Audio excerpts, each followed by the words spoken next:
Chennai உயர்நீதிமன்றத்துடைய judgement வந்து எந்த அளவுக்கு தவறுங்கிறது இன்னைக்கு உச்சநீதிமன்றம் பதிவு பண்ணியிருக்கு.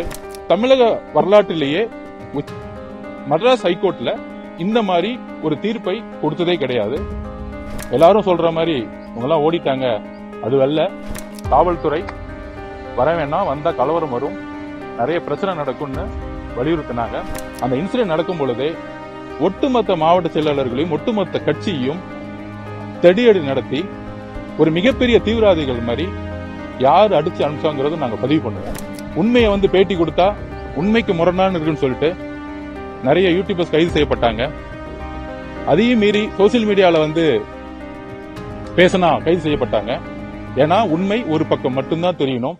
அரசு மீதோ தமிழக அரசு மீது என்கொயரி மீதோ நம்பிக்கை இல்லை அப்படின்னா இந்த இஷ்யூ நடந்த பிறகு எல்லாரும் சொல்ற மாதிரி இவங்கெல்லாம் ஓடிட்டாங்க, அதுவல்ல. எங்களுடைய மொபைல் நெட்வொர்க்கை சேக் பண்ணலாம். கரூரோட பார்டர்ல நானும் பொதுச் செயலாளர் நிர்மல்குமார் அவர்கள், அருண்ராஜ் அவர்கள் எல்லோரும் காத்துக்கிட்டு இருந்தோம். காவல்துறை வர வேணாம், வந்தா கலவரம் வரும், நிறைய பிரச்சனை நடக்கும்னு வலியுறுத்தினாங்க. அதையும் நாங்க தாக்கல் பண்ணுவோம்.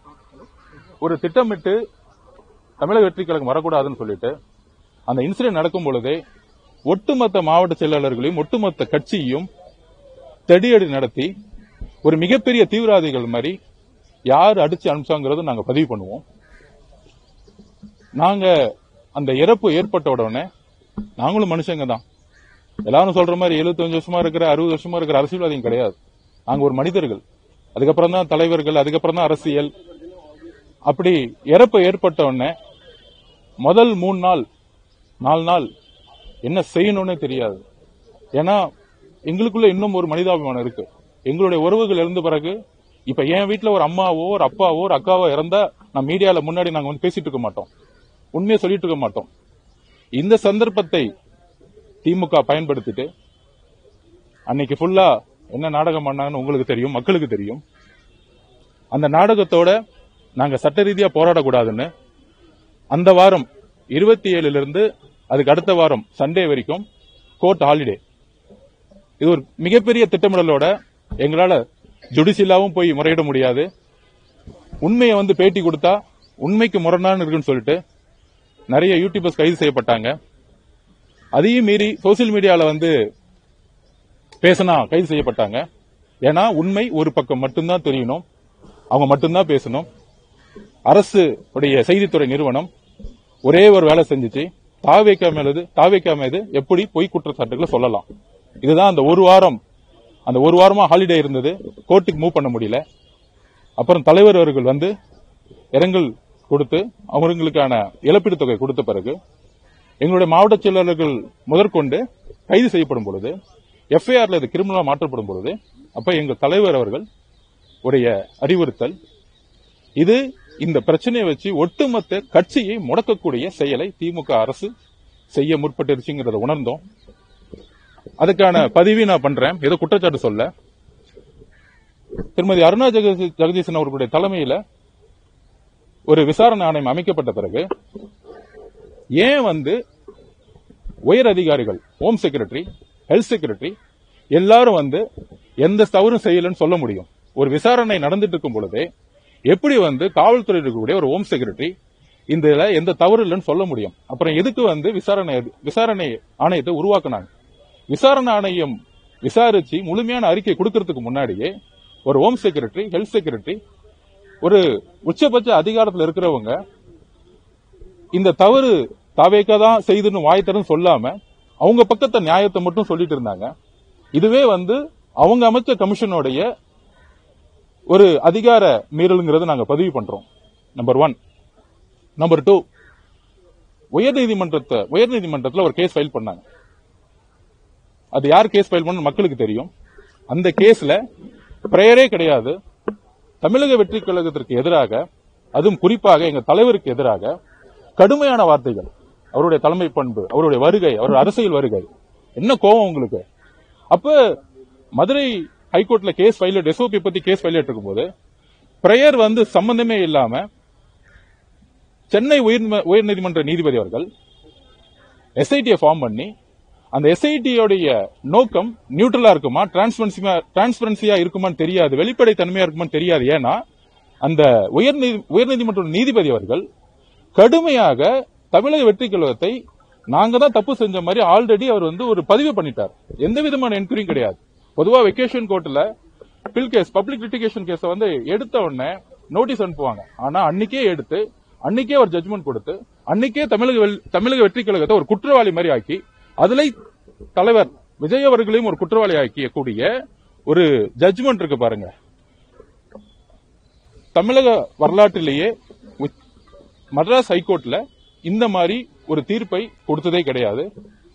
அந்த தீர்ப்புக்கு அப்புறம் தான் புரிஞ்சுக்கிட்டோம், இந்த திமுக அரசு திமுக கட்சியை யூஸ் பண்ணாம மக்களால் தேர்ந்தெடுக்கப்பட்ட அரசை வச்சு தமிழக வெற்றி கழகத்தை எப்படி முடக்க முடியும், எங்க தலைவரை எப்படி முடக்க முடியும், எங்களுடைய பிரச்சாரத்தை எப்படி முடக்க முடியும். நேத்து கூட எங்க மாவட்ட செயலர் அரெஸ்ட், 3 மாவட்ட செயலர் அரெஸ்ட் பண்றாங்க. சோ இந்த மாதிரி கட்சியை முடக்கக்கூடிய ஒரு ஜனநாயக படுகொலையும் ஒரு எமர்ஜென்சியை ஒரு லா அண்ட் ஆர்டர் மூலியமாக உருவாக்கியிருக்காங்க. சோ இந்த ஒரு பதிவோட தான் தலைவர் அவர்களுடைய அறிவுறுத்தல்ல இம்மீடியட்டா டெல்லிக்கு கிளம்பணும், 1ஆம் தேதி கிளம்பணும். இங்க உச்சநீதிமன்றத்தில் இருக்கக்கூடிய சீனியர் அட்வொகேட்ஸ் கோபால் சுப்ரமணியன் சாரா இருக்கட்டும், ஹரிமா சாரா இருக்கட்டும், எல்லாரும் அதுக்கு முன்னாடி இன்னொரு பதிவு பண்ணிடுறேன், எங்களுக்கு வழக்கறிஞர்கள் கிடைக்கக்கூடாதுன்னு ஒட்டுமொத்த ஒரு ஒரு ஒரு செயலை செய்ய முற்பட்டாங்க. ஆனா நாங்க எல்லா சீனியர் அட்வொகேட்ஸ் கிட்டையும் முறையா எங்களுடைய நியாயத்தையும் எங்களுடைய நீதியையும் பதிவு செஞ்ச பிறகு, குறிப்பாக சென்னை உயர்நீதிமன்றத்துடைய அந்த ஜட்ஜ்மெண்ட்டுக்கு எதிராக நாங்க உச்சநீதிமன்றத்தை அணுகணும். அதுல காலையில கூட நிறைய ரூமர்ஸ், தமிழக வெற்றி கழகம் பெட்டிஷன்ஸ் தப்பா ஃபைல் பண்ணிருக்காங்க, மனுதாரர் இல்லைன்னு.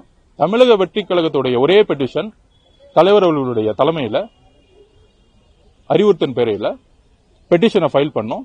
பெட்டிஷனுடைய நேம் ஆதவர்ஜுனா, நான் மட்டும்தான். தமிழக வெற்றி கழகத்தின் சார்பாக வேற எந்த பெட்டிஷனும் ஃபைல் பண்ணல. அதை நான் பதிவு பண்ணிக்கிறேன். ஏன்னா நாங்க எங்களுடைய அமைதி இந்த தீர்ப்புக்கு அப்புறம் 41 எங்களுடைய குடும்ப உறவுகளுக்கு ஒரு நீதி கிடைக்கணும், ஒரு ஜஸ்டிஸ் வேணும்.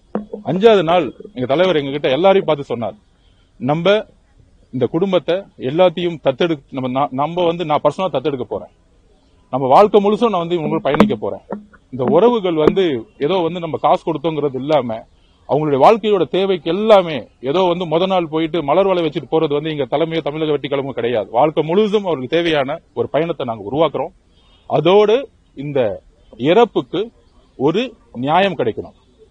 100% இதுல ஒரு சதி திட்டம் இருக்கு, இதை நாங்க நம்புறோம். ஆனா அதை குற்றச்சாட்டா சொல்லாம முறையா நீதித்துறையை நாங்க அணுகணும்னு நினைச்சோம். மீடியால பேசுறதோ, ஏன்னா ஒட்டுமொத்த காவல்துறையும் ஒட்டுமொத்த அரசும் எங்களுக்கு எதிராக இருக்கும் பொழுது நாங்க அந்த ஒரு வாரம் நீங்க பாத்திருப்பீங்க, மீடியா ட்ரையலே பண்ணாங்க, நாங்க தான் குற்றவாளிங்கிறத மீடியா ட்ரையலே பண்ணாங்க. சோ அந்த அளவுக்கு நாங்க பொறுமையா சட்ட ரீதியாக இன்றைக்கு சென்னை உயர்நீதிமன்றத்துடைய ஜட்ஜ்மெண்ட் எந்த அளவுக்கு தவறுங்கிறது இன்னைக்கு உச்சநீதிமன்றம் பதிவு பண்ணிருக்கு. எக்ஸ்பர்ட் ஆர்டர் எங்ககிட்ட எந்த விதமான, அதாவது மீடியா கிட்டையும் பேச முடியல, காவல்துறையும் அணுக முடியல. அதே நேரத்தில் அந்த ஒரு வாரம் வெக்கேஷன் கோர்ட்டுனால உயர்நீதிமன்றம் அணுக முடியல. அப்ப உச்சநீதிமன்றத்தை நாங்க அணுகும் பொழுது எந்த அளவிற்கு எக்ஸ்பர்ட் ஆர்டர் எங்களுக்கு எதிரான ஒரு ஜட்ஜ்மெண்டை உருவாக்கி சட்ட ரீதியாகவும் சரி, காவல்துறை மூலியமாகவும் சரி, தமிழக அரசுடைய செய்தி நிறுவனம் மூலமாகவும் சரி, ஒரே ஒரு விஷயத்தை உருவாக்குறாங்க, தமிழக வெற்றி கழகத்திற்கு தான் இதுக்கு பொறுப்பு, முழு பொறுப்பு அப்படிங்கிற ஒரு மாயா தோற்றத்தை இந்த 10 நாள் உருவாக்குனாங்க. எங்களுடைய சமூக வலைதளத்தில் இருக்கக்கூடிய எங்களுடைய தம்பிகள் அரெஸ்ட் பண்ணாங்க.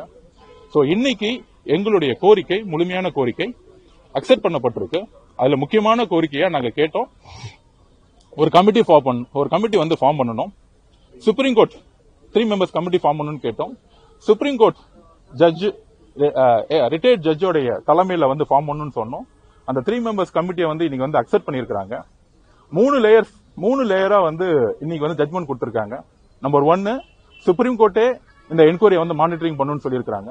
நம்பர் 2 நம்பர் 3 மெம்பர்ஸ் கமிட்டியை ஃபார்ம் பண்ணிருக்காங்க. சோ அதுக்கு அடுத்தது சிபிஐ என்கொயரின்னு சொல்லியிருக்காங்க. சோ எங்களுடைய கோரிக்கை, எங்களோட மனுவில் இருக்கக்கூடிய தீர்ப்பு தெளிவாக நாங்க சொல்றோம். சுப்ரீம் கோர்ட் ரிட்டையர்ட் ஜட்ஜ் கொண்ட தலைவர் ஜஸ்டிஸ் அஜய் ரஸ்தோகி, ஜஸ்டிஸ் அஜய் ரஸ்தோகி தலைமையில 3 மெம்பர்ஸ் கமிட்டியை வந்து உருவாக்கி இருக்கிறாங்க. சுப்ரீம் கோர்ட் இது வந்து மானிட்டரிங் பண்ணிட்டு இருக்கு. சோ ஸ்டேட் கவர்மெண்ட்ல இந்த என்கொயரி தொடர்ந்தால் தமிழக வெற்றி கழகம் மட்டும்தான் அந்த தவறு செய்த ஒரு அரசியலை திமுக உருவாக்கும். ஏனால் எங்களுடைய வளர்ச்சி கிட்டத்தட்ட இன்னைக்கு 27% மேல சர்வே எடுக்கும் போது தெரியும். ஒரு மிகப்பெரிய ஆதரவோட இந்த கட்சி இருந்துட்டு இருக்கு. அதை எந்த அளவுக்கு முடக்க முடியுங்கிறத யோசிச்சாங்க.